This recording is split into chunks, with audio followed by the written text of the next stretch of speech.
एक नगर में चंद्र नाम का एक युवक रहता था। वो अपने घर के झगड़ों से बहुत ज़्यादा परेशान रहता था। इसी झगड़े की वजह से उसने निर्णय लिया कि अब मैं इस घर में नहीं रहूँगा, अकेला रह लूँगा, लेकिन इस घर में कभी वापस लौट कर नहीं आऊँगा। और ये धमकी देकर चंद्र रात के अंधेरे में ही अपने घर से निकल पड़ता है। उसे ये बिल्कुल अंदाज़ा नहीं था कि वो कहाँ पर जाएगा, कहाँ पर रहेगा, लेकिन एक बात उसने अपने मन में पक्की ठान ली थी कि वो वापस लौटकर अपने घर पर नहीं आएगा। वैसे तो चंद्र का भरा पूरा परिवार था। उसकी पत्नी थी, उसकी माँ थी, उसके पिताजी थे, उसके 2 बच्चे थे जो अभी छोटे उम्र के थे।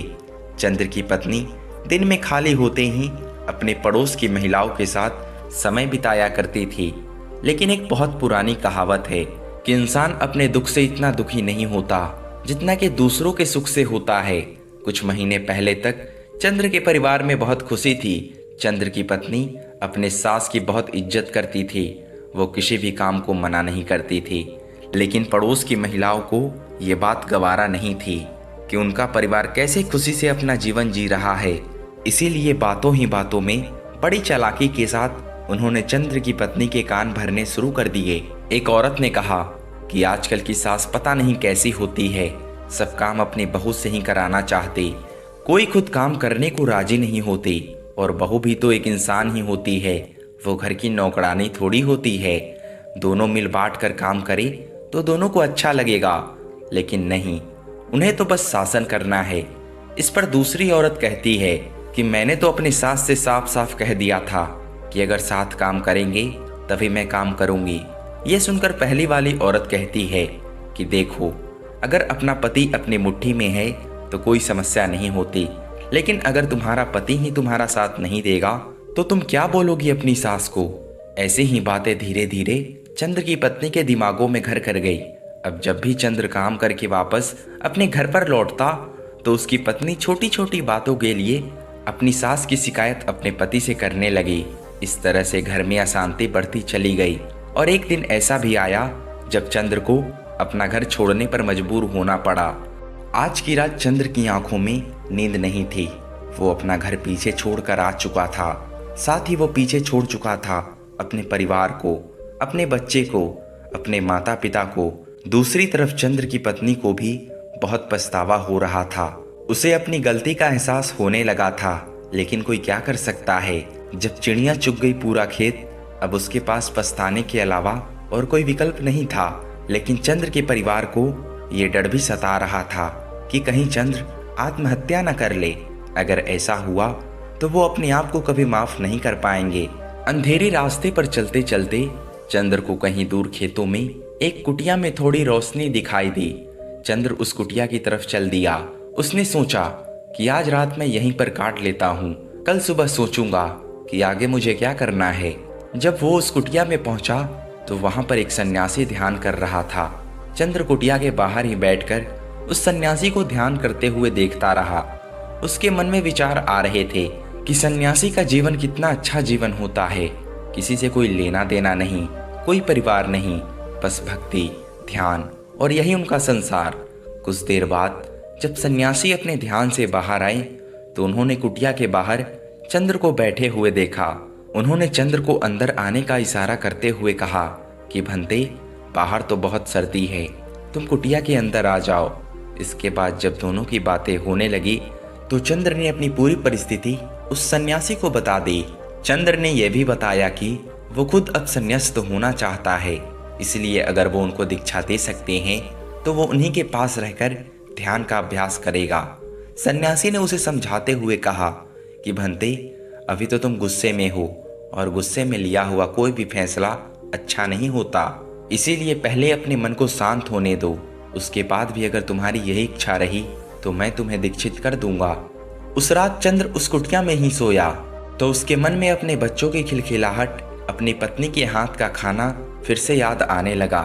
एक दिन चंद्र ने उस सन्यासी से कहा कि महात्मा, मैं बड़ा ही संकट में फंस गया हूँ। मुझे समझ में नहीं आ रहा कि मुझे कौन सा जीवन जीना चाहिए। अगर घर में सुख शांति रहे तो मैं ये ध्यान का अभ्यास अपने घर पर रहकर भी कर सकता हूँ, लेकिन घर में सुख शांति किस प्रकार स्थापित हो इसका कोई तरीका भी मेरे को मालूम नहीं। अगर आप मुझे कोई सलाह दे सके तो शायद मेरे घर में सुख शांति फिर से वापस लौट आए। इस पर उस सन्यासी ने चंद्र को समझाते हुए कहा कि भंते, अगर तुम कुछ नियमों का पालन करते हो, कुछ बातों को अच्छे से समझ लेते हो, तो घर की सुख शांति तुम्हारे हाथों में होगी। अज्ञानतावश हम खुद ही अपने परिवार में अशांति पैदा कर देते हैं और इसका हमें एहसास भी नहीं होता।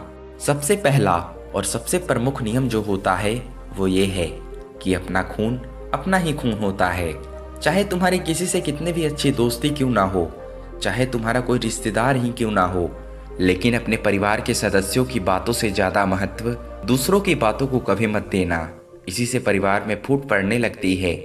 जब परिवार के सदस्यों को इस बात का एहसास होता है कि ये आदमी हमसे ज़्यादा अपने परिवार के सदस्यों से ज़्यादा महत्व दूसरों लोगों को देता है, तो आप अपनी इज्जत खुद ही अपने परिवार में कम करवा लेते हैं। आगे से वो भी आपकी बातों को ज़्यादा महत्व नहीं देंगे और यहीं से परिवार के सदस्यों के बीच आपसे दूरी पैदा होने लग जाती है, जिसका फायदा उठाते हैं बाहर के लोग। दूसरा नियम जो ख्याल में रखने का होता है वो ये है कि जब भी आपके परिवार के सदस्यों में कोई वैचारिक मतभेद पैदा हो जाता है तो उसे बात करके सुलझाने का प्रयास करो। अगर कोई बुरी लगी हुई बात परिवार का कोई सदस्य अपने मन में रख लेता है तो वो बात दीमक की तरह हमारे परिवार की सुख शांति को खाने लगती है। इसीलिए कैसी भी बात क्यों ना हो, कितनी भी बड़ी गलती क्यों ना हो जाए, अपने परिवार के सामने उनके साथ बैठकर उस बात को सुलझाने का प्रयास करो। अपने मन में उसे दबाकर मत रखो।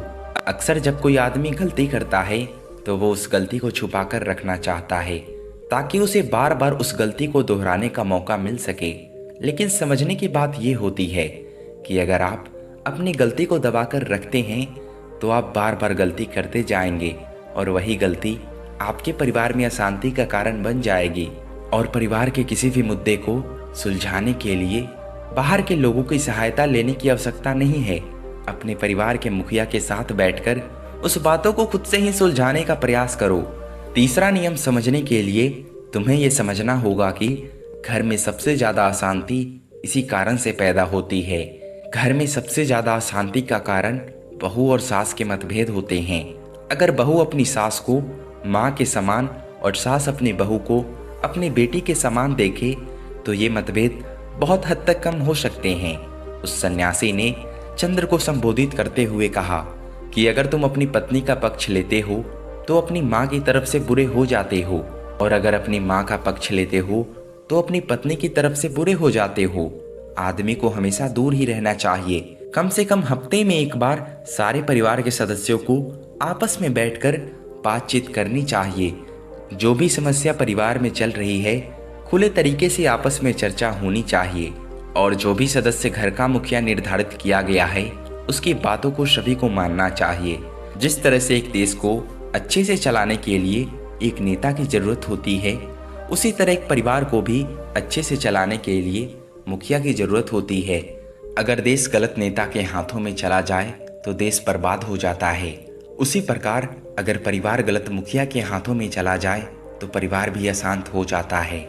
इसलिए मुखिया उसे चुनो जो खुद के लालच से परे हो, जो सिर्फ अपने आप की नहीं पूरे परिवार की सोचता हो। अगर हम आज से 50-60 साल पहले की बात करते हैं तो उस समय सभी भाई आपस में मिलकर साझे तरीके से रहा करते थे, क्योंकि सब लोग एक मुखिया की बात मानते थे, उसे मुखिया समझते थे, उसकी इज्जत करते थे।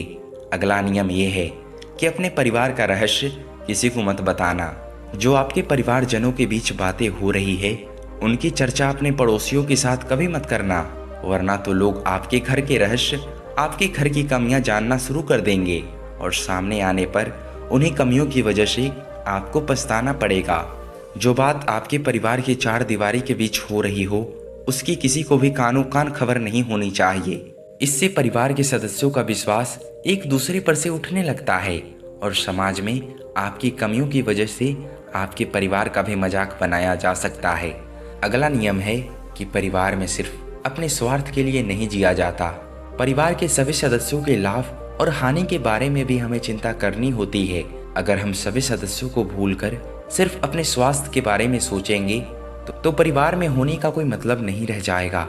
चाहे परिवार के किसी भी सदस्य से कोई गलती ही क्यों ना हो गई हो, पर परिवार वही होता है जो उसका साथ देता है। ज्ञान और भाषण तो सभी दे सकते हैं, लेकिन परिवार वही है जो गलती होने पर भी अपने परिवार के सदस्यों का साथ नहीं छोड़ता। अगला नियम है, परिवार के सभी सदस्यों को मिलजुल कर काम करना चाहिए। किसी एक सदस्य को दास या फिर नौकर नहीं समझना चाहिए। हम सबका फर्ज होता है कि हम सब मिलजुल कर काम करें।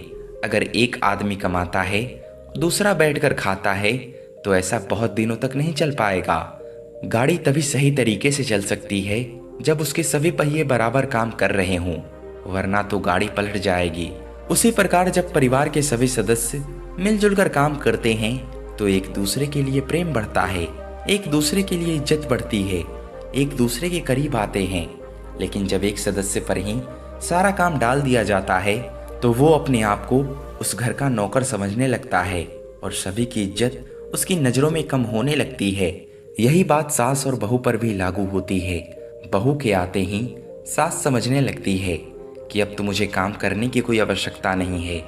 भले ही आप अपने इतना काम न करें, लेकिन उसके काम में आप कुछ तो हाथ बटा सकते हैं। अगर आपकी बेटी होती तो भी आप उसके साथ काम कर रहे होते, और यही बात बहू पर भी लागू होती है।